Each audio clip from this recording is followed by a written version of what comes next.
Good evening, friends. I'm Annie Sadish. Okay, Fit for Life community சார்பில் உங்களை எல்லாரையும் welcome பண்றேன். நீங்க எல்லாரும் ஒரு நல்ல எண்ணத்தோட வந்திருக்கீங்க. ரொம்ப சந்தோஷம். இந்த நாள்ல நம்ம என்ன பேச போறோம்னா ஹெல்த்தை பற்றி நம்ம இன்னைக்கு ஹெல்த் அண்ட் ஃபிட்னஸ் பற்றி நம்ம இன்னைக்கு பேச போறோம். சரியா? இப்போ பொதுவா நம்ம ஒருத்தரை பார்த்துட்டு என்ன பண்ணுவோம், அவங்க உடல் சைஸை வச்சுட்டு என்ன சொல்லுவோம், இவங்க நல்ல அழகா இருக்காங்க அப்படின்னு சொல்லுவோம் இல்லையா? உடல் சைஸை வச்சு பார்த்துட்டு சொல்லுவோம். ஆனா ஒருத்தர் லீனா இருக்கிறதுனாலயோ இல்ல கொஞ்சம் வெயிட் அதிகமா இருக்கிறதுனாலயோ அவங்களுடைய அழகை நம்ம சொல்ல முடியாது. இந்த உலகத்துல கடவுள் படைச்ச எல்லாருமே அழகானவங்க தான். அவங்க எப்படி இருந்தாலும் அவங்க அழகானவங்க தான். சரியா? ஆனா அவங்க சந்தோஷமா இருக்கணும்னா அவங்க ஹெல்த்தியாவும் ஃபிட்னஸாவும் இருக்கணும். அப்பதான் அவங்க ஹெல்த்தியா இருக்க முடியும். இப்போ அவங்க வீட்டுல பாத்தீங்கன்னா அவங்க ஃபேமிலி மெம்பர்ஸ் எல்லாருமே நல்ல அவங்கள்ட்ட நல்ல அன்பா இருக்கிறவங்களா இருக்கலாம். அவங்களுக்கு நல்ல ஒரு இன்கம் வீட்டுல வருகிறதா இருக்கலாம். நல்ல பேங்க் பேலன்ஸ் இருக்கலாம். அப்ப அப்படி இருக்கிற சூழ்நிலையில அவங்களுடைய லைஃப் அவங்க என்ஜாய் பண்ணணும்னா அவங்க கட்டாயம் ஹெல்த்தியாவும் ஃபிட்டாவும் இருக்கணும். அப்பதான் அவங்களால அவங்களோட லைஃபை என்ஜாய் பண்ண முடியும். எந்த ஒரு குழந்தையும் பிறக்கும் போது பாத்தீங்கன்னா அதுக்குன்னு ஒரு குறிப்பிட்ட வெயிட் இருக்குது. அந்த வெயிட்ல தான் அந்த பிள்ளை பிறக்குது. பிறக்கும் போது ஓவர் வெயிட்ல எந்த பிள்ளையும் பிறக்கிறது இல்லை. சரியா? ஆனா கொஞ்ச நாள் ஆகும்போது அந்த பிள்ளையினுடைய வெயிட் சில பிள்ளைங்களுடைய வெயிட் அதிகமாகுது. அது நார்மலா இருக்க வேண்டிய சைஸை விட அதிகமாகுது. அப்ப இதுக்கு ரீசன் என்னன்னு பார்த்தோம்னா பல காரணங்கள் இருக்குது. அதனுடைய ஃபுட் ஹேபிட்ஸா இருக்கலாம், அதனுடைய ஒர்க் பேட்டர்னா இருக்கலாம், அந்த வீட்டு சூழ்நிலைகள் எல்லாம், பேரண்ட்ஸ் ஒரு ரீசனா இருக்கலாம். நிறைய காரணங்கள் இருக்குது. அப்ப அதனால பிள்ளையினுடைய வெயிட் அதிகமா இருக்குது. இன்னைக்கு இந்தியாவில பாத்தீங்கன்னா 5 வயசுக்கு கீழே உள்ள பிள்ளைங்க நிறைய பேர் ஓவர் வெயிட்டா இருக்கிறாங்களாம். அது இந்தியாவில எல்லா ஸ்டேட்லயுமே அப்படி இருக்குது அப்படின்னு சொல்றாங்க. இப்ப பாத்தீங்கன்னா அனிமல்ஸ் இருக்குது இல்லையா? இப்போ பெரிய அனிமல்ஸ் எடுத்துட்டோம்னா யானை, நீர்க்குதிரை, காண்டாமிருகம் இதெல்லாம் இருக்குது, பெரிய விலங்குகள். இந்த விலங்குகளுடைய ஆர்கன்ஸ் எல்லாம், இன்னர் ஆர்கன்ஸ் எல்லாம் நம்ம பாத்தீங்கன்னா அது எல்லாமே பெருசா தான் இருக்கும். அதனுடைய லிவர் சைஸ் பெருசா இருக்கும், ஹார்ட் சைஸ் பெருசா இருக்கும், அதனுடைய குடல் பெருசா இருக்கும். அதனுடைய சைஸை பொறுத்து அதனுடைய உள்ள ஆர்கன்ஸ் எல்லாம் பெருசா இருக்கும். அது அது கடவுள் படைப்பு அது. ஆனா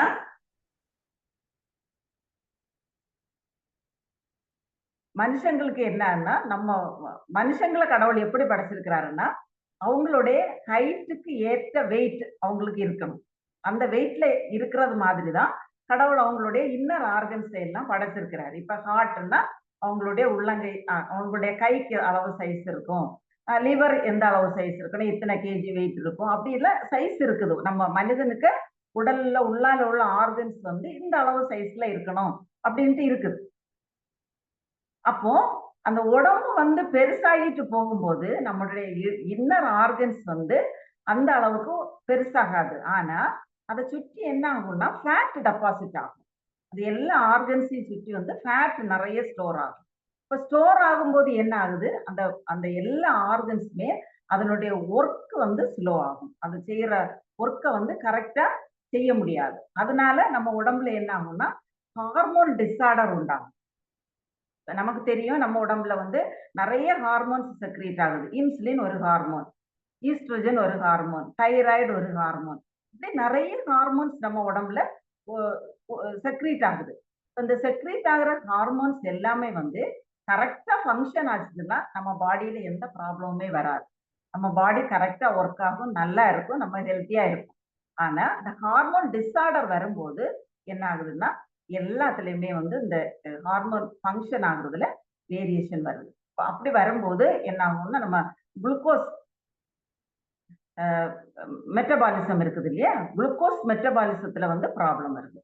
அது கரெக்டா நம்ம சாப்பிடுற ஃபுட்டு டைஜஷன் ஆகி குளுக்கோஸா கன்வெர்ட் ஆகி அது நம்ம செல்லுக்குள்ளால போறதுல டிலே ஆகுது, இல்ல சரியா போகாம இருக்குது. இப்ப இப்ப இப்படி இருக்கும்போது என்ன ஆகும்னா, அந்த குளுக்கோஸ் மெட்டபாலிசம் கரெக்ட்டா நடக்காம இருக்கும்போது, நமக்கு ஃபேட் டெபாசிட் ஆகுது உடம்புல. அதே மாதிரி ஃபேட் மெட்டபாலிசம் இருக்குது. மெட்டபாலிசம்னா நம்ம உடம்புக்குள்ளாடி நடக்கக்கூடிய கெமிக்கல் ரியாக்ஷன்ஸ். நெறைய ரியாக்ஷன்ஸ் நம்ம உடம்புக்குள்ளாடி நடக்குது. அப்போ அப்படி நடந்தா தான் நமக்கு நம்ம எல்லா ஃபங்ஷனும் கரெக்ட்டா நடக்கும். அப்போ அப்படி நடக்கும்போது, இந்த ஃபேட் மெட்டபாலிசம் கரெக்ட்டா நடக்கலன்னா, என்ன ஆகும்? ஃபேட் வந்து எங்கெல்லாம் ஃபேட்னால செய்யக்கூடிய நெறைய வேலைகள் இருக்குது. நம்ம உடம்புல இருக்கக்கூடிய எல்லா செல்லுடைய அவுட்டர் லேயரும் வந்து கொழுப்பினால் ஆக்கப்பட்டது.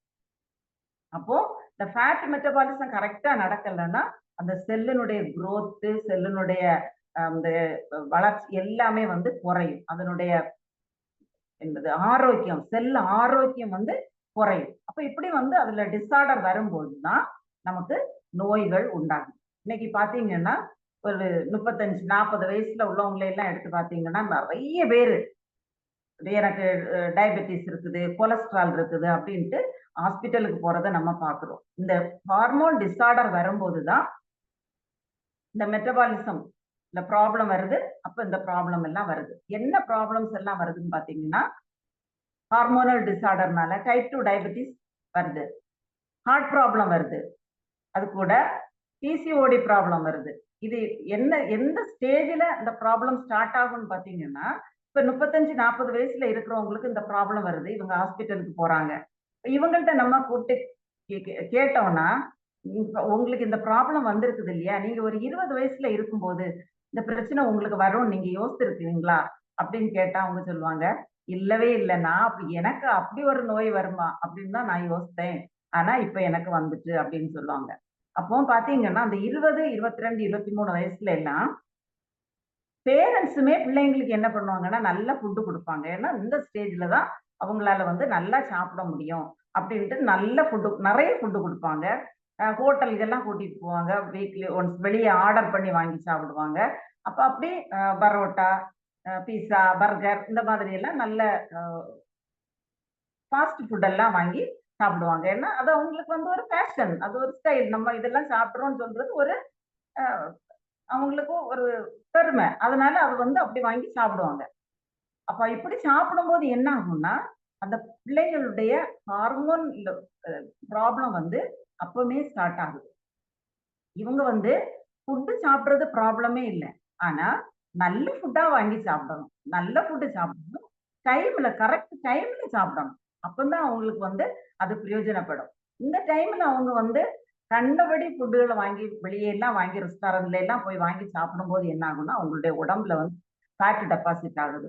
இப்ப இது வந்து எ எப்ப ஸ்டார்ட் ஆகுதுன்னா, உங்களுக்கு சின்ன வயசுல இருந்தே ஸ்டார்ட் ஆகுது. 20, 22 வயசு ஆகும்போது அவங்க கையில காசும் வரும். அவங்க ஒரு வேலை பார்ப்பாங்க. அவங்களோட சேலரி அவங்களுக்கு ஓனா சம்பாதிப்பாங்க. அப்ப இன்னும் அதிகமா அவங்க இஷ்டப்பட்ட பொருட்களை எல்லாம் வாங்கி எப்போனாலும் வாங்கி சாப்பிடுவாங்க. நைட்டு 12 மணிக்குனாலும் சாப்பிடுவாங்க. இப்ப இப்படி சாப்பிடுறதுனால தான் அந்த ப்ராப்ளம் ஸ்டார்ட் ஆகுது. இது ஸ்டார்ட் ஆன ப்ராப்ளம் எப்ப இவங்களுக்கு ஒரு டிசீஸா வெளிய தெரியுதுன்னா 35, 30 வயசு, 35 வயசுல ஒரு 10 வயசுக்கு அப்புறமா அவங்களுக்கு அது ஒரு டிசீஸா வெளிய தெரியுது. இப்ப இவங்க காய்ச்சலுக்கு, தலைவலிக்கு மருந்து வாங்க போனது மாதிரி ஹாஸ்பிட்டலுக்கு எல்லாரும் மெடிசின் வாங்க போறாங்க. சரியா? அப்போ இந்த ப்ராப்ளம் எல்லாம் வராம இருக்கணும்னா, இவங்க என்ன செய்யணும்? ஒரு கொஸ்டின் இப்ப வரும். இப்போ ஓவர் வெயிட்டா இருக்கிறாங்க. இவங்களுக்கு இந்த டிசீஸ் வந்திருக்கு. இப்ப இவங்க இதுல இருந்து வெளிய வர முடியுமா? அப்படின்னு சொல்லி ஒரு கொஸ்டின் வரும். ஒபிசிட்டி வந்து ரிவர்ஸ் பண்ண முடியுமா? அப்படின்னு நெறைய பேர் கேட்கறாங்க. அவங்களுக்கு எல்லாம் மனசுக்குள்ளாடி என்னன்னா, நான் வெயிட் போட்டுட்டேன். இனி என்னால ஒண்ணும் பண்ண முடியாது. இவ்வளவுதான் அப்படின்னு சொல்றாங்க. ஒல்லியா இருக்கிறவங்களும் சிலர் என்னன்னா, நான் ஒல்லியா இருக்கிறேன். ஆனா எனக்கு வந்து ஹெல்த்தே இல்ல.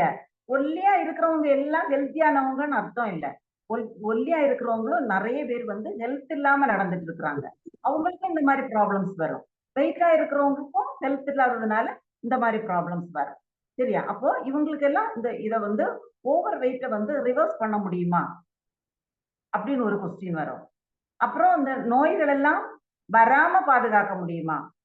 வராமலும் பாதுகாக்க முடியும். வந்த நோய வந்து ரிவர்ஸ் பண்ணவும் முடியும். ஆனா, நீங்க இப்ப பண்ணிட்டு இருக்கிற வேலைய அப்படியே நீங்க பண்ணிட்டு இருந்தீங்கன்னா, நிச்சயமா ரிவர்ஸ் பண்ண முடியாது. இந்த ஒபிசிட்டின்னு சொல்றதோ, இல்ல இந்த நோய்கள் வர்றதோ வந்து எல்லாமே வந்து ஒரே நாள்ல வர்ற நோய் கிடையாது. இந்த நோய்கள் எல்லாம் வந்து நமக்கு ஒரு 10 வருஷமா 20 வருஷமா நம்ம உடம்புக்குள்ளால கொஞ்சம் கொஞ்சம் கொஞ்சம் கொஞ்சமா உருவாகி கடைசியில தான் ஒரு நோயா வெளிவந்துருக்கு. அப்ப இந்த நோயில இருந்து நம்ம வெளிய வரணும்னா சில மெத்தட்ஸ் நம்ம ஏதாவது ஒண்ணு வித்தியாசமா பண்ணணும். அப்பதான் நம்ம இதுல இருந்து வெளிய வர முடியும். நம்ம ஒண்ணுமே பண்ணாம இதுல இருந்து வெளிய வரணும். நான் இப்ப பண்ணிட்டு இருக்கிறது தான் பண்ணுவேன் அப்படின்னா நிச்சயமா வர முடியாது. சரியா? இப்ப நீங்க ஏதாவது வந்து சில காரியங்கள் வந்து அ வித்தியாசமா பண்ணணும். இப்ப நெறைய பேர் வந்து நான் வெயிட் லாஸ் பண்றேன் அப்படின்னு சொல்லிட்டு, நெறைய இடங்கள்ல போய் எல்லாம் வந்து அதுக்கான ட்ரையல் எடுக்குறாங்க. வெறும் நான் காலையில வாக்கிங் போறேன். இல்ல நான் கொஞ்சம் எக்சர்சைஸ் பண்றேன். ஆனாலும் எனக்கு வெயிட் குறையல அப்படிம்பாங்க. நான் நல்லா எக்சர்சைஸ் பண்றேன். வாக்கிங் எல்லாம் 1 மணி நேரம் வாக்கிங் போறேன். ஆனா எனக்கு வெயிட் குறையல அப்படிம்பாங்க. ஆனா அவங்க சாப்பிடுறதுல எதையுமே கம்மி பண்ண மாட்டாங்க. எந்த இதுவுமே பண்ண மாட்டாங்க. அது என்ன பண்ணணும்னு யார்ட்டயும் ஆலோசனையும் கேட்க மாட்டாங்க. அப்படியே போயிட்டு இருந்தீங்கன்னா, நீங்க இப்ப பண்றதையே பண்ணிட்டு இருந்தீங்கன்னா, கட்டாயம் அது வெயிட்ல எந்த வித்தியாசமும் வராது. உங்க ஹெல்த்லயும் எந்த மாற்றமும் வராது. இப்ப இருக்கிற ஹெல்த் இன்னும் 5 வருஷம் போகும்போது இன்னும் உங்களுக்கு ஒஸ்ட் ஆகுமே தவிர, அதிலிருந்து நீங்க வெளிய வரவே முடியாது. ஆனா, நான் சொல்லக்கூடிய சில மெத்தட்ஸ் நீங்க ஃபாலோ பண்ணீங்கன்னா, கட்டாயம் நீங்க இப்ப இருக்கிற லெவல்ல இருந்து ஒரு 5 வருஷத்துக்கு முன்னாடி எப்படி இருந்தீங்களோ, இல்ல 10 வருஷத்துக்கு முன்னாடி எப்படி இருந்தீங்களோ, அந்த பொசிஷனுக்கு நீங்க போக முடியும். அதுக்கு வந்து எக்ஸாம்பிள் வந்து என்னையே நான் சொல்ல முடியும். இப்ப பார்த்தீங்கன்னா, எனக்கு வந்து ஒரு 40 வயசு இருக்கும்போது எனக்கு உடம்புல வந்து ஹார்மோன் சேஞ்சஸ் உண்டாக ஆரம்பிச்சது. அப்ப எனக்கு வெயிட் போட ஆரம்பிச்சது. இப்ப வெயிட் வந்து நான் ஒரு 55 கேஜில இருந்தேன்னா, திடீர்னு 60 ஆயி, 65 ஆயி, 69 ஆயிடுச்சு. இப்ப 69 ஆகும்போது என்னுடைய உடம்புல வந்து நெறைய வித்தியாசங்கள் வந்தது. என்ன ஜாயிண்ட் பெயின் வந்தது. குதிகால் பெயின் வந்தது. நைட்டு தூக்கம் வராது. இந்த மாரி நெறைய ப்ராப்ளம்ஸ் என்னோட பாடியில நான் வந்து ஃபீல் பண்ண ஆரம்பிச்சேன். இப்ப ஃபீல் பண்ண டைம்ல வந்து, நான் அப்படியே அத விட்டுருந்தேன்னா, கட்டாயம் எனக்கு அது ப்ராப்ளமா, பிரச்சனையா வந்திருக்கும். ஏன்னா, எல்லாருமே சொல்லுவாங்க, அப்பா, அம்மாக்கு டயபெட்டிஸோ, இல்ல ஹார்ட் ப்ராப்ளமோ இருந்துச்சுன்னா, கட்டாயம் அது பிள்ளைக்கு வரும் அப்படின்னு சொல்லுவாங்க. அப்ப எங்க அம்மா, அப்பாவுக்கு கட்டாயம் அந்த ப்ராப்ளம்ஸ் இருந்திருக்கு. எங்க அப்பாவுக்கு வந்து டயபெட்டிஸ் இருந்தது. ரொம்ப வருஷமா இருந்தது. இருவ 40, 35, 40 வருஷமா அப்பாவுக்கு டயபெட்டிஸ் இருந்திருக்கு. ஹார்ட் ப்ராப்ளம் இருந்திருக்கு. அதே மாதிரி எங்க அம்மாவுக்கு ஹார்ட் ப்ராப்ளம் இருந்திருக்கு. இப்ப அப்படி இருக்கும்போது கட்டாயம் பிள்ளைங்களுக்கும் வர்றதுக்கான வாய்ப்புகள் ரொம்ப அதிகம் அப்படின்னு சொல்லுவாங்க. அப்போ எனக்கு அந்த அது வரக்கூடிய ஸ்டேஜ் வரும்போது, பை காட்ஸ் கிரேஸ் நான் ஒரு ப்ரோகிராம்ல ஜாயின் பண்ணேன். அந்த ப்ரோகிராம்னு சொல்லும்போது, ப்ரோ இப்ப எல்லாரும் நினைக்கிறது என்னன்னா, காலையில ஒரு ட்ரிங்க் நம்ம பிரிப்பேர் பண்ணி குடிச்சிட்டோம்னா, நமக்கு வெயிட் லாஸ் ஆகும். இது நான் 7 நாள் பண்ணா போதும். 1 வாரம் 1 மாசம் பண்ணுனா போதும். 3 மாசம் பண்ணுனா போதும் அப்படின்னு நினைக்கிறாங்க. வெயிட் வெயிட் லாஸ் இல்ல இது வந்து ஃபிட்னஸ். சரியா? நம்ம ஃபிட்டா இருக்கணும் அப்படின்னு நினைச்சீங்கன்னா, இந்த இந்த பிரின்சிபிள் வந்து நம்ம லைஃப் லாங் ஃபாலோ பண்ணணும். இது வந்து பிரின்சிபிள் தான். ஒரு அ ஒரு நம்ம டிசிப்ளின் நம்ம ஃபாலோ பண்ணக்கூடிய ஒரு டிசிப்ளின். இந்த டிசிப்ளின வந்து நம்ம லைஃப் லாங் ஃபாலோ பண்ணோம்னா, நம்ம ஹெல்த்தியா, ஃபிட்டா இருக்க முடியும். சரியா?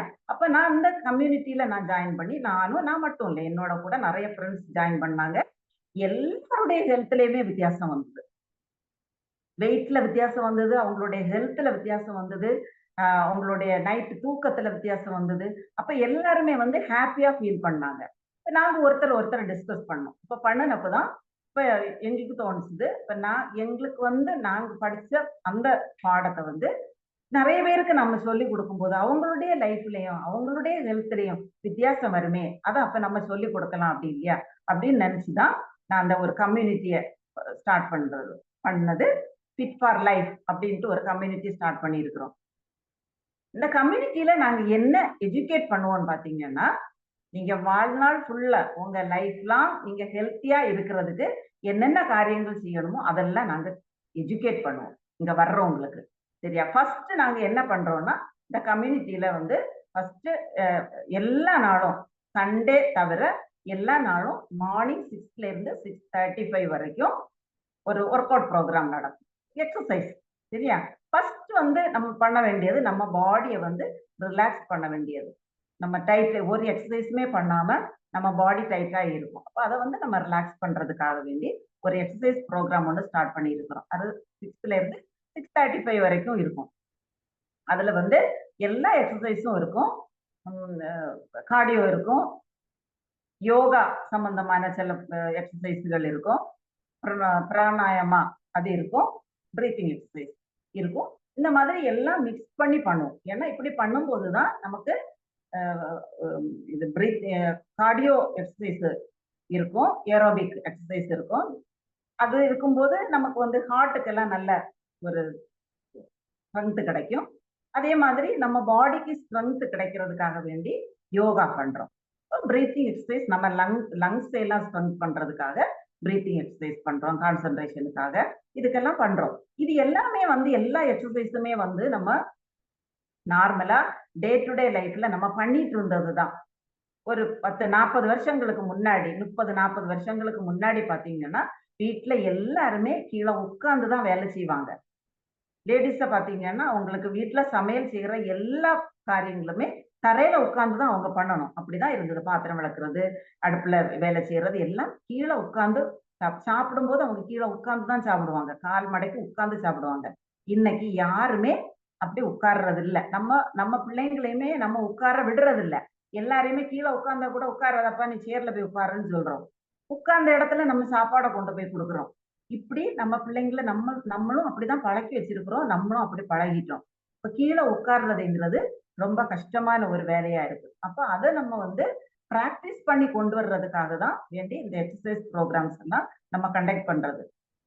உட்கார்ந்து பண்ற காரியங்கள்னால நமக்கு நிறைய பெனிஃபிட்ஸ் இருக்குது. நமக்கு இன்னர் ஆர்கன்ஸ் எல்லாம் வந்து அதுல வந்து நல்ல பெனிஃபிட் கிடைக்கும் நம்ம எக்ஸசைஸ் பண்ணும்போது. இப்ப பாத்தீங்கன்னா இப்போ நமக்கு வந்து சில நம்மளுடைய பாடி பார்ட்ஸ் எல்லாம் வந்து நம்மளாலே நம்ம கண்ட்ரோல்ல இருக்கு. இப்ப நம்ம கையை அசைக்கணும்னா நம்ம அசைப்போம், நமக்கு தெரியும். கால் அசைக்கிறது நம்ம அசைப்போம், நமக்கு தெரியும். கண்ணு கூட கண்ணு வந்து நம்மள அறியாமலே எப்பவுமே வந்து கண்ணு மூடி திறந்துட்டு இருக்கு. ஆனா நம்ம அந்த கண்ணை கொஞ்ச நேரம் அப்படியே திறந்து வச்சிருக்கணும்னா நம்ம கண்ட்ரோல்ல இருக்கு, நம்ம திறந்து வைக்கணும். அதே மாதிரி மூச்சு விடுறது, மூச்சு விடுறது நம்ம கொஞ்ச நேரம் கண்ட்ரோல் பண்ணி, இப்போ நம்ம தண்ணிக்குள்ளாடி எல்லாம் நீச்சல் அடிக்க போனோம்னா அந்த மூச்சை கொஞ்சம் பிடிச்சு உள்ள இழுத்து வச்சுட்டு அப்புறம் தான் தண்ணியில முங்கும். இந்த தண்ணியில முங்கி இருக்கிற அவ்வளவு டைம் நமக்கு உள்ளால உடம்புக்குள்ளால இருக்கிற ஏர் வந்து நமக்கு வந்து அதை சப்போர்ட் பண்ணும். அப்போ அதுக்காக அப்படி பண்ணும். ஆனா இப்போ அந்த மாதிரி நமக்கு டெக்னிக்ஸ் எல்லாம் பிரீத்திங் எக்ஸசைஸ் எல்லாம் நமக்கு கிடைக்கிறது இல்லை. அன்னைக்கு வந்து நம்ம நார்மலாகவே டே டு டே லைஃப்ல செய்துட்டு இருந்த காரியம் இன்னைக்கு வந்து அது இல்லை. அப்ப அதனால என்ன ஆகுதுன்னா பிரீத்திங் ப்ராப்ளம் வருது. இன்னைக்கு நீங்க ஸ்டெப்ஸ் கொஞ்சம் ஏறினீங்கன்னா உங்களுக்கு மூச்சு பிடிக்குது. கொஞ்சம் தூரம் ஓடுனீங்கன்னா உங்களால ஓட முடியல. ஒரு பஸ் கொஞ்சம் தூரம் அந்த பக்கம் கொஞ்சம் நிப்பாட்டினா உங்களால ஓடி போய் ஏறும்போது நீங்க மூச்சு வாங்குறீங்க, நல்லா மூச்சு வாங்குறீங்க. இப்ப இதுக்கெல்லாம் நீங்க பிரீத்திங் டெக்னிக்ஸ் இருக்குது. இதெல்லாம் நீங்க பிராக்டிஸ் பண்ணீங்கன்னா இந்த பிரச்சனைகள் எல்லாம் மாறும். உங்களுக்கு பிரீத்திங் ப்ராப்ளம் வராது. இப்ப இது மாதிரி நிறைய நாங்க டெக்னிக்ஸ் வந்து இதுல சொல்லி கொடுக்குறோம், எல்லாருக்குமே சொல்லி கொடுக்குறோம். அப்ப இதனால இதுல வர்றவங்க வந்து நிறைய பெனிஃபிட்ஸ் அவங்களுக்கு கிடைச்சிருக்குது. இதை நாங்க கண்டினியூஸா செய்துட்டு இருக்கிறோம். இப்ப இதுல வந்து கொஞ்சம் பேர் இப்ப ஜாயின் பண்ணி செய்துட்டு இருக்கிறாங்க. நீங்களும் இதுல இப்ப இந்த ஹால்ல இருக்கிறவங்க யாருக்கெல்லாம் அது விருப்பமோ நீங்க அந்த ப்ரோக்ராம்ல வந்து ஜாயின் பண்ணலாம். மண்டேல இருந்து நீங்க ஜாயின் பண்ணலாம்.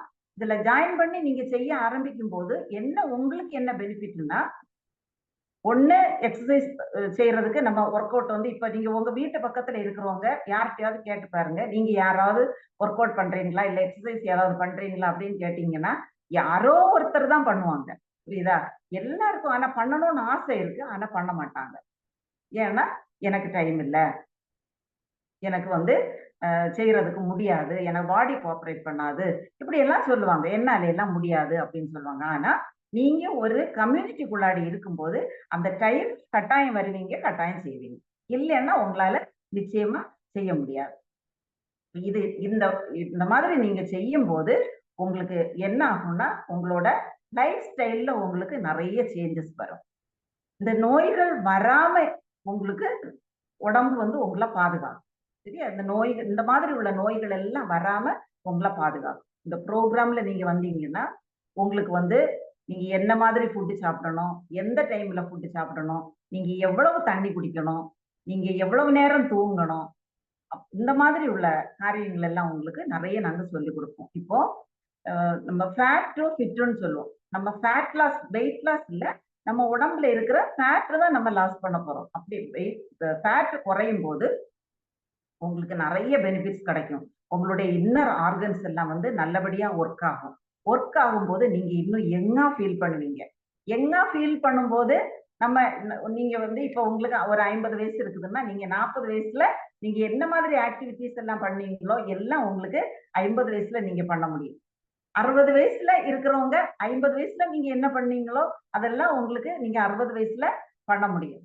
உங்களோட லைஃப் ஸ்டைல்ல நெறைய வித்தியாசங்கள் வரும். இந்த மாதிரி நோய்கள் எல்லாம் இல்லாம நீங்க ஹெல்த்தியா, சந்தோஷமா இருக்கலாம். இதுல ஜாயின் பண்றதுக்கு வந்து ஏஜ் இல்ல.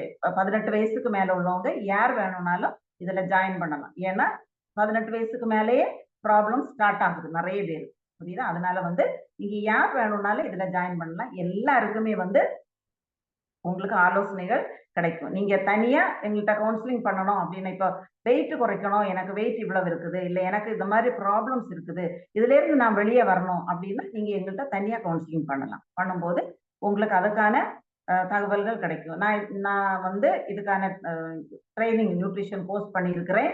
அதுக்கு கூட யோகா சர்டிபிகேஷன் கோர்ஸும் பண்ணியிருக்கிறேன்.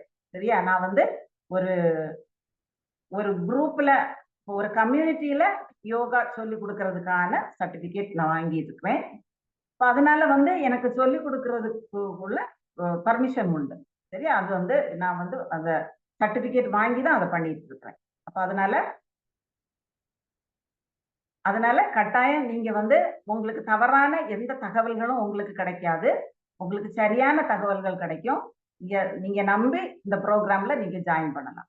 சரியா? பார்ட்டிசிபேட் பண்ணணும்னு விரும்புறவங்க நீங்க எங்களை கால் பண்ணலாம். இல்ல உங்களுக்கு யார் இந்த லிங்க் கொடுத்தாங்களோ அவங்கள நீங்க கான்டாக்ட் பண்ணலாம். சரியா? உங்களுக்கு இனி ஏதாவது டவுட்டுகள் ஏதாவது இருந்துச்சுன்னா நீங்க கேட்கலாம்.